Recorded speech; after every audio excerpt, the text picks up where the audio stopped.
As much as the golden age of piracy is romanticised and immortalised in literature and media, the specific time period did not last long. The golden age lasted roughly from 1650 to 1730, a mere 80 years, a drop in the ocean in historical terms. Pirates over the course of their short tenure caused huge problems for nations and governments operating and trading throughout the Caribbean, and as such said governments were keen to put a stop to them as soon as they could. This was no mean feat. Many pirate crews were operating across the Caribbean throughout the Golden Age, and even though the age eventually ended, pirates still persisted and do persist today. When you have many skilled teams of marauders sailing through your waters, you're inevitably going to be faced with numerous challenges. Challenges that need to be dealt with crafty schemes and tactics. In today's video, we're going to be exploring the eventual downfall of the pirate menace across the high seas of the Caribbean towards the end of the Golden Age. What kind of methods did local governments employ to ensure that people were put off the idea of becoming pirates? What kind of punishments were in store for pirates who were caught? And how did piracy, as we have commonly come to know it, meet its end? Sit back and relax as we take you on a tour through time to explore the end of piracy. Early decline, the Treaty of Utrecht. Between 1713 and 1715, the War of Spanish Succession was finally coming to an end. Much of the political turmoil across the Caribbean towards the middle and end of the Golden Age of piracy was a result of this war, with various European powers such as Spain, Great Britain, France, Portugal, and the Dutch Republic vying for power and dominion over one another. By the time the war had started in 1701, piracy actually took a turn for the better. As many men as possible were wanted to fight in the wars, so many pirates were able to find legal employment and abandon their lives of crime, if only for a while. Piracy resumed in full force when the war came to an end, but eventually the signing of the Treaty of Utrecht helped to put a big dent in the presence of pirates. The treaty, primarily designed to end the Spanish War of Succession and bring peace to Europe and its colonies in North America, resulted in great benefits for Britain. Britain obtained enough resources and money to become the dominant economic and military power in Europe for the next several hundred years, having been provided with various new colonies across the New World. Britain also gained exclusive access to the barbaric Atlantic slave trade, an opportunity that would sadly become very lucrative for the government. Whilst this was good news for Britain, it was terrible news for Britain's pirates. Many pirates by this point in history had opted to become privateers, essentially a pirate backed and paid by the British government to carry out attacks on Spanish ships to hinder their capabilities in the war. From the Treaty of Utrecht, Spain gained their freedom from merciless British maritime attacks. No longer could Spanish ships be attacked legally. By this stage, the few remaining pirates, including notable individuals such as Blackbeard, were only composed of those who were operating illegally. Harsh punishments awaited those who would dare to continue their piratical exploits, and with the war over, there was more time and effort to devote to stamping out the pirate nuisance. The overarching theme of the main methods governments used to stop the pirates was cooperation. Alone and at war, it was impossible for governments to focus on the pirates. But once the smoke of battle had cleared and the way was paved for nations to team up to tackle the pirate menace, it became much easier. Stomping out the threat, the navies gain power. With the arduous pains of war behind them, the governments of Europe and the New World were able to set to work on stamping out the last remnants of piracy present across the Atlantic Ocean. In these final years, several pirates were able to gain notoriety and fame exploiting the slave trade. Slave ships were targeted and captured, and many emancipated slaves chose to side with the pirates and take up the lifestyle themselves. Piracy was nowhere near as much of a threat as it once was, but now with the war out of the way, their ranks were thinning as a result of the newfound naval dominion. Pirate hunting became a common practice amongst Atlantic navies. Skilled men of the sea who could reliably track down and arrest, or kill, a pirate captain and their crew. In some circumstances, privateers who had ceased their operations against the Spanish were recruited by governments to set out to capture their former allies and crewmates. A dangerous practice that could often end violently. Benjamin Hornigold was one such pirate hunter.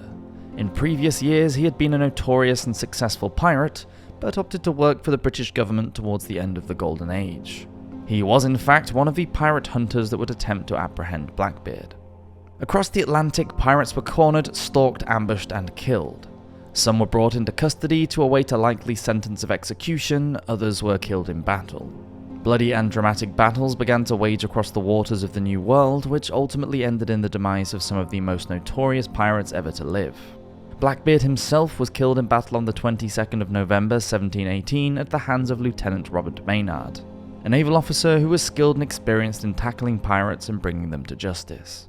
Whether the pirates were killed in battle or executed at port, it looked as though the golden age of piracy was very much on its last legs. Vanishing Ports. Many pirates who left the profession of piracy were not captured or killed in battle, they simply quit whilst they were ahead. By the 1720s, all the most important places pirates could dock their ships, trade their treasure, and hide from the authorities had disappeared.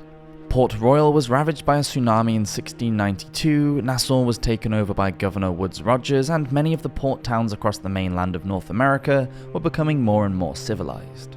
Tougher governors, unwilling to be as lenient to the pirate threat as their predecessors, were introduced to mainland towns and cities, and it began to become far less profitable to be a pirate in the region. While in the first place many sailors became pirates because they were struggling to make money in their professions, pirates now found that the opposite was true. Many pirates began to see the benefits of trading new resources that were shipped over to the New World in the wake of the Treaty of Utrecht. Spices, sugar, ivory, and slaves, to name a few. By the time the 1730s came around, it was rare to find a reliable pirate crew, typically for this exact reason. Pirates simply began to dissipate and assimilate themselves into everyday society. The King's Pardon, a last chance for pirates. A second chance for pirates came in 1717. On the 5th of September, King George I of England proclaimed a pardon for suppressing pirates in the West Indies.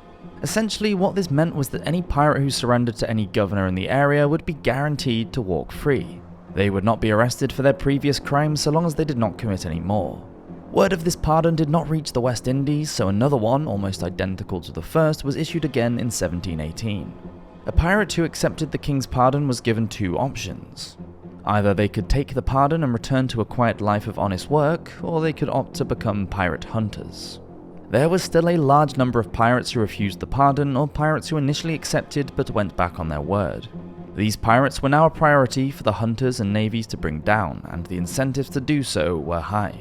If a pirate captain was captured by a pirate hunter, that pirate hunter was awarded £100. That might not seem like much, but in modern currency that's the equivalent of roughly £17,000.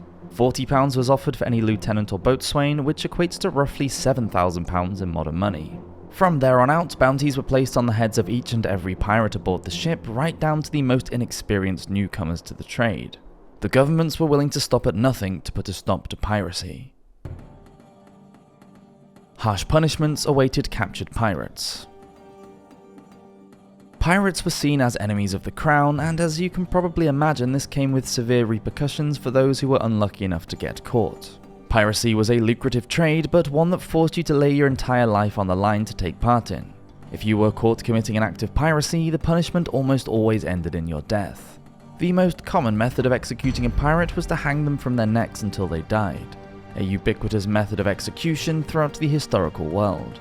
The executions of some of the most notorious pirates were transformed into elaborate displays. Governments needed to get the message out that this would be the fate awaiting any would-be pirate, and so executions often took place in front of an onlooking crowd. Pirates were typically given their last rites and allowed to say a few words before the hanging commenced. Captain Robert Kidd, who was hanged at Execution Dock in England, is known to have poured out a sprawling, poetic monologue before he died, one which culminated in the phrase, "Lest you come to hell with me, for I must die." In some regions, pirates were beheaded or decapitated.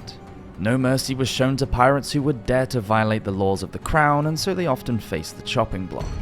The severed heads of these pirates usually found themselves impaled on pikes outside of major port cities, deterring passerby and local sailors from taking up the trade lest they meet the same grim fate. One of the most brutal punishments that awaited a captured pirate was the gibbet. A gibbet was a small cage shaped to tightly enclose a human body, which was suspended from a frame similar to a gallows. There was almost no room for a human being to move when placed within the locked cage.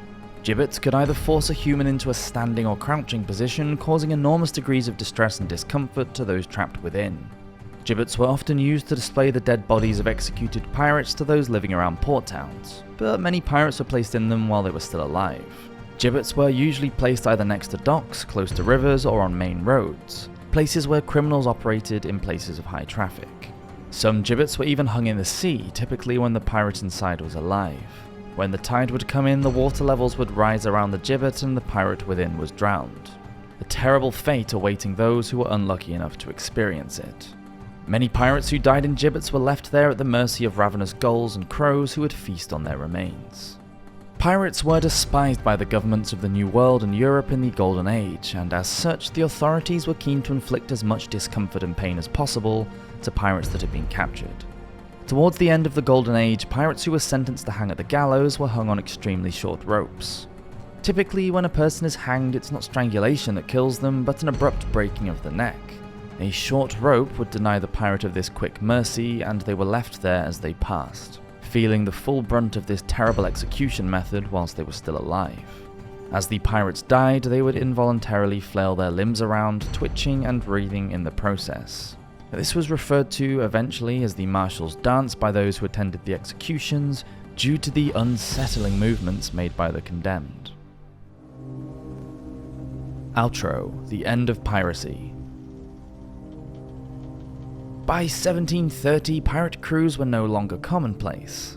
It was no longer profitable or worth the risk to operate as a pirate in a world that had so quickly turned against the lifestyle, and many pirates opted for a quieter life as sailors or navy personnel instead. The seas had simply become too dangerous as a result of effective tactics employed by governments across the Caribbean. Be it at the end of a gun or a noose, it wasn't long before any would-be pirates met their end. Piracy did, of course, persist. It's impossible to stamp out such a way of life entirely, and those daring few still took the plunge and risked to make a living as a pirate, even after the immediate decline of the Golden Age. Of course, pirates were less common than they were, but the profession has persisted in some way, shape or form up until the modern age. These modern-day pirates face all sorts of new methods at the hands of governments to put a stop to them. Through them, they still persist. Is it ever possible to stamp out the pirate life entirely? What do you think? Let me know in the comments below, and please subscribe if you haven't already, as you'll be notified when we release a video every week. Thanks for watching, hope you have a great week, cheers!